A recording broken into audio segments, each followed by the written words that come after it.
toda essa perseguição, ela causa um impacto social e econômico em Portugal, né? Veja, primeiro você recebe 120 mil pessoas, 120 mil judeus ali naquela sociedade. Depois Para você... alocar esse povo já é algo complexo. Né? Aí você resolve perseguir. O mecanismo de perseguição era grande, né? A estrutura era grande para fazer isso.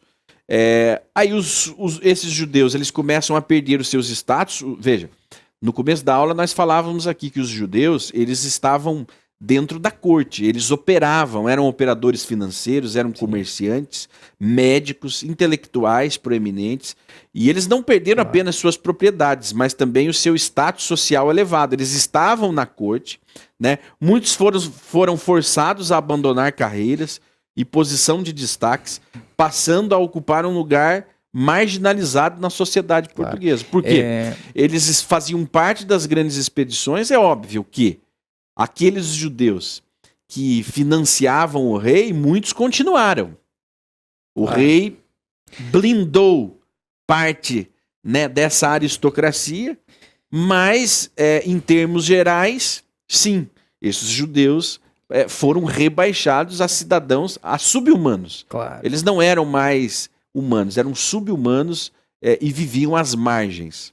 Né? E aí gera um colapso na sociedade. Veja, você tinha doutores, médicos, comerciantes, tudo foi tomado deles e eles vivem o quê? Se tornaram moradores de rua. Muitos. Degradados. Indigentes, alguns, né? degradados. Degradados é o termo. E aí é que começa essa migração, a sair do país para buscar uma nova oportunidade. Nessas navegações e no Brasil, no contexto brasileiro, ele já vem. O que ocorre, Shimon? Existe um relato que data do seguinte: de Dom Manuel I até Dom João III, houve uma escolha para os reis. E existia um temor muito grande e os genealogistas foram consultados, porque eles queriam saber quem que seria o próximo rei de Portugal, e todo um cuidado era feito para que não fosse um cristão novo, para que não fizesse o resgate judaico novamente. Isso é uma informação super importante, porque esses cristãos novos, eles se reproduziram a ponto de ter conselheiros do rei Dom Manuel e posteriormente de Dom João III, entende? Na corte. E era um perigo ter uma retomada judaica nesse momento. Sempre houve uma desconfiança, nunca houve um momento de paz. Isso. Enquanto a Inquisição existiu, não havia paz daquele cristão novo. Não, pronto, você converteu, agora viva a sua vida, seja feliz, prospere. Não, ele levava o estigma. E não era apenas, né, aquele filho de cristão novo, aquele neto, aquele bisneto, ele levava aquele estigma de os seus antecedentes, os seus antepassados foram judeus. Você é de uma família de judeus, né? Vocês têm essa origem. Né? Mas isso é muito bom, Shimon, sabe por quê? Isso foi bom para nós até esse momento, porque existiam genealogistas pagos. Eu fui fazer minha árvore genealógica, era muito registrado, né? Muito bem e registrado. Encontrei essa ascendência judaico-espanhola, entende?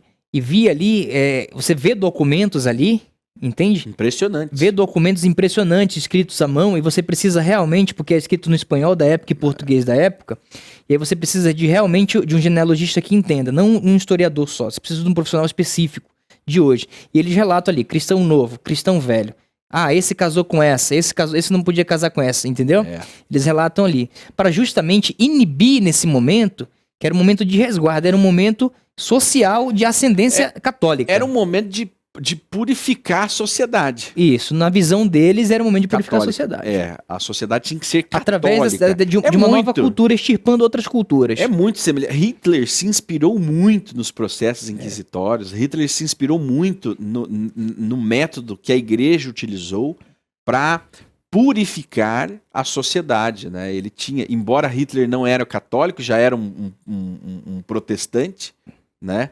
Já havia acontecido a reforma quando Hitler ele acabou flertando com muita gente, né? Chegou ao poder, mas ele se inspirou muito. Ele se inspirou muito em Martinho Lutero.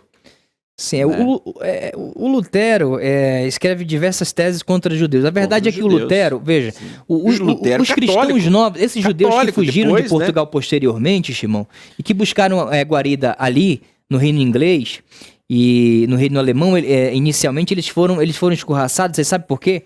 Porque Lutero escreveu aquelas teses. Sim. E aí, antes disso, o Lutero tinha... Eles não aceitaram, né, uma aliança com o Lutero.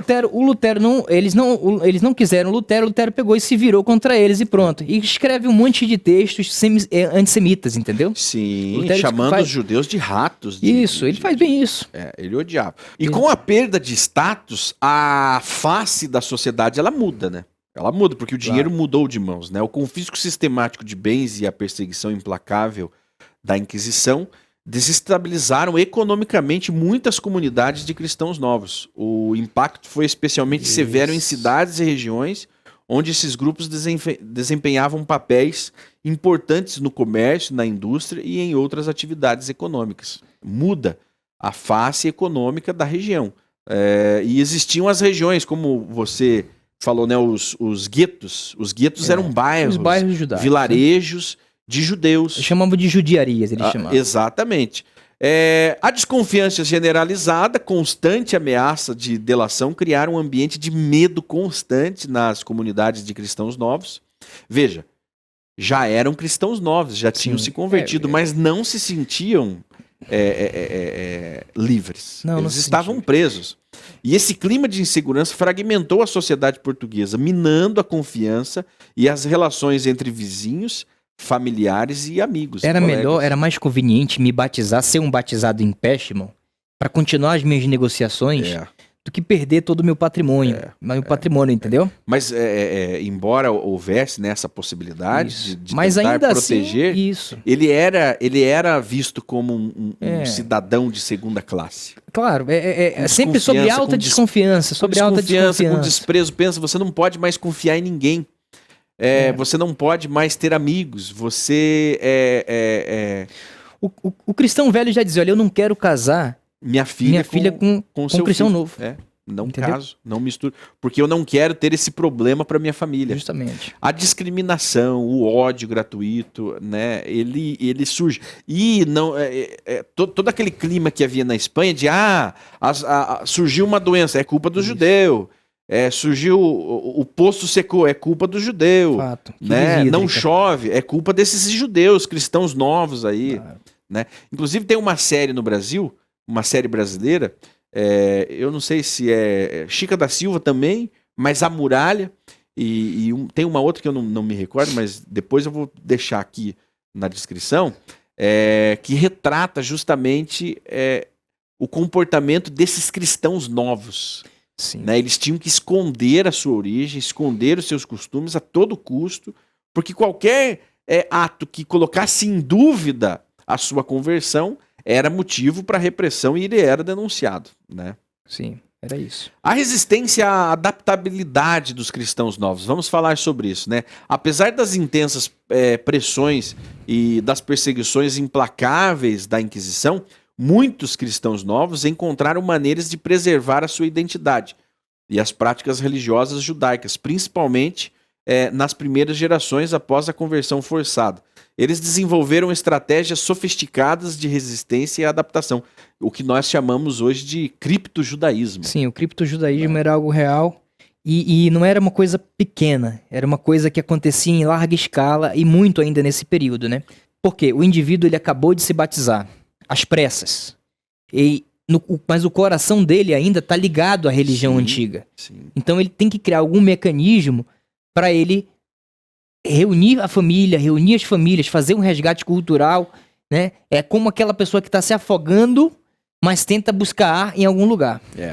Então, em segredo, muitos continuaram a praticar rituais e tradições do judaísmo, transmitindo-os oralmente de pais para filhos. Isso. Eles se reuniam em locais discretos, como sótãos e porões, para celebrar as festas e ritos da fé judaica, mantendo viva a chama das suas origens, né? Muitos judeus, eles moravam, né, em casinhas coladas uma na outra, e eles transitavam e ali eles tinham um lugar no Shabat, eles se reuniam todos, ou nas grutas.